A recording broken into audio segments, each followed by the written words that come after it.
it's Emily, and today I'm here to bring you another Recent Reads video. As always, I got 3 books to talk about, so let's just get right into it. The first book that I finished recently was The Afterlife of Holland Chase by Cynthia Hand. This is a YA book about a 17-year-old girl named Holly Chase, and at the very start of the book, she is visited by the 3 ghosts of Christmas, past, present, and future.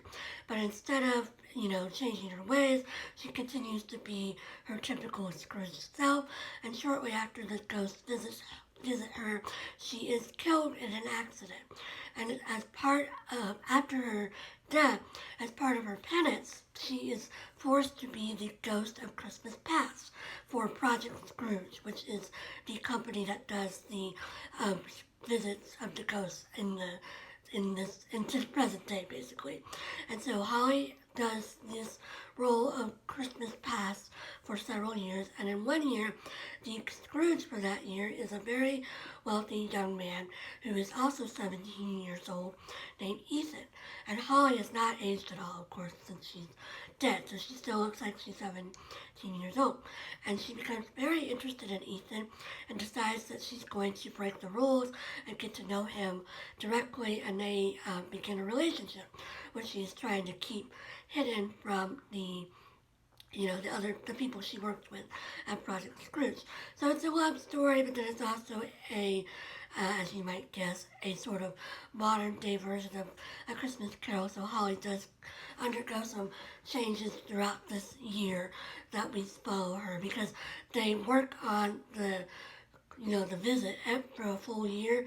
So they start, in February, and they work all the way up to Christmas Day. So she spends this, long period of time getting to know Ethan and, having a relationship with him. So this was cute. It's a really quick read. I finished it in less than 48 hours. Of course, being 17 years old, Holly is kind of whiny at times, and also the relationship, it gets really serious, and you're like, you're 17, and also you're dead, so, the relationship's probably not going to really go anywhere, so then it just feels overly dramatic. But yeah, this was cute. I would recommend it to a teenager that was looking for, an untraditional type of Christmas book, and yeah, it was a good, sweet little Christmas read. I then read another mystery for Cloak and Dagger Christmas. I read this one for the library prompts because I got it from the library, and that was A Keeper by Graham Norton. This is Graham Norton's second book, and I actually had previously read his first book and didn't love it, but then Mel from Mel's Brooklyn Adventure was raving about this one, and so I put it on my TBR. And so this is a dual timeline mystery. In the first timeline, we're following a woman named Elizabeth who has come to Ireland to clean out her mother's house. And this actually takes place in early January, so it's actually pretty seasonally appropriate, but I didn't know that when I picked it up. And so when Elizabeth is cleaning out her house, she comes across a bunch of love letters from her father to her mother, and she never knew her father. Her mother was a single mom, and she didn't even really know. She always assumed that her father was dead based on what her mother said. But she starts to become curious about her father, and she starts to sort of investigate what happened between her mother and her father. She goes to visit her father's childhood home, and then eventually she learns some things about her father and also his family that are actually quite different than the stories that her mother led her to believe. And so the second timeline is this story between Elizabeth's parents. Their names are Patricia and Edward. Patricia and Edward actually first meet through a newspaper personal ad, and then they meet in person. And when they meet in person, Patricia finds that there's something very wrong with Edward's mother, and she ends up being imprisoned, kidnapped by Edward's mother and locked up in his mother's house.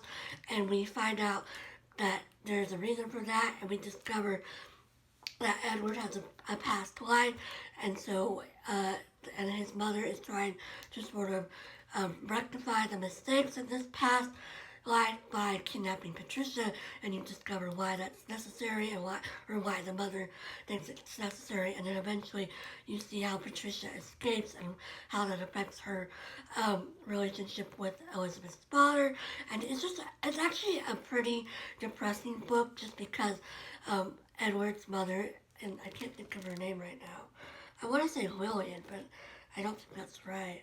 But anyway, so it's a very depressing book because the mother is such a crazy woman, and the situation that Patricia is in is very depressing. And even Elizabeth's story isn't very cheerful until like the very end when she starts to realize, things start coming together for her. But she's having difficulties with her teenage son, and also her marriage busted up because of infidelity, and so she, that is a big issue in her life, although it's been several years since that happened. So yeah, this was okay, and I mean, if you are the type of reader who likes to read depressing books in the winter, I actually think this would be pretty good, because again, it takes place in like the first week of January in the post-Christmas blues, time period. But yeah, it's definitely not a cheery book at all, but it's got that typical Irish sadness to it. But yeah, I enjoyed this. I liked it better than his first book, but I will say I'm not like a super, I don't really love depressing books because I like to read more for a distraction, but this is still, a really interesting book, and I'm glad I finally got it off my TBR. I then finished my book club book for the month, and that was The Once and Future Witches by Alix E. Harrow. And I finished it yesterday, and we actually met last night, so I finished it, just in the nick of time. This is a sort of historical fantasy book following three sisters, Belladonna, Juniper, and Agnes, and they are all witches. But, so at the beginning of the book, witchcraft has sort of gone underground, and it's mostly used for like housekeeping and minor things, because a long, long time ago, the three witches of Avalon were defeated by St. George of Hell, and so they've disappeared, and so witchcraft has sort of gone underground. And these three sisters, they all live in New Salem, which is basically a fictionalized version of Salem, Massachusetts. And I never really could tell. I think it's supposed to be one of those places that's not really set anywhere in particular, because there was never any assurance that it was actually Salem, Massachusetts. But anyway, so these three sisters decide that they want to bring back witchcraft, and so they start a movement, and they develop a group called the Sisters of Avalon to sort of bring back witches and to empower women, because women in this time are very oppressed. They also are closely connected to the suffrage movement, because they see the connection of like getting women the vote and having them gain power that way, and also bringing back witchcraft so that they are on a more even footing with men with their powers. And so it's just their story. The sisters are also going through, they sort of became estranged from each other due to certain events that you find out partially through the book.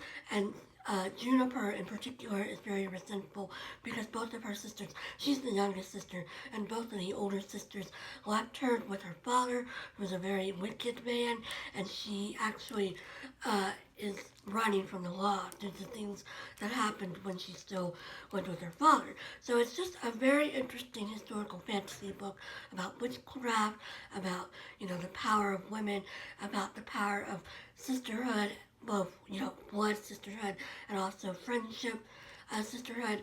And it's a really interesting book.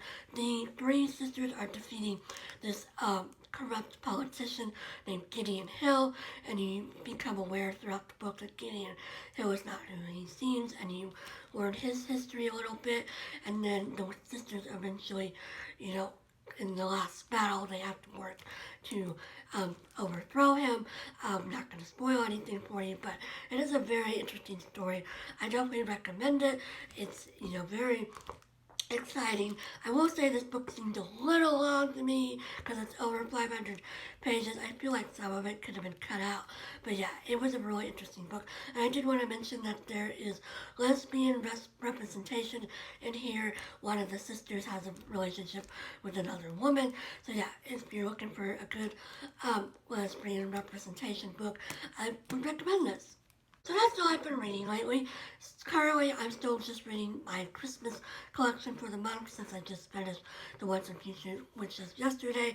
I think I'm going to start Anne of Avonlea. I only have 3 books left that I need to read for the year, one of them being my Christmas collection, and then the other one is 5 Presidents, which I've been listening to audio, and also Anne of Avonlea. So it's coming to the end of the year, which is quite crazy. But yeah, so I'll talk to you again soon. I hope everybody else is reading some great books and that you have a wonderful holiday season this week if you're celebrating Christmas or any other holiday that takes place this week. And I'll see you again soon. Bye!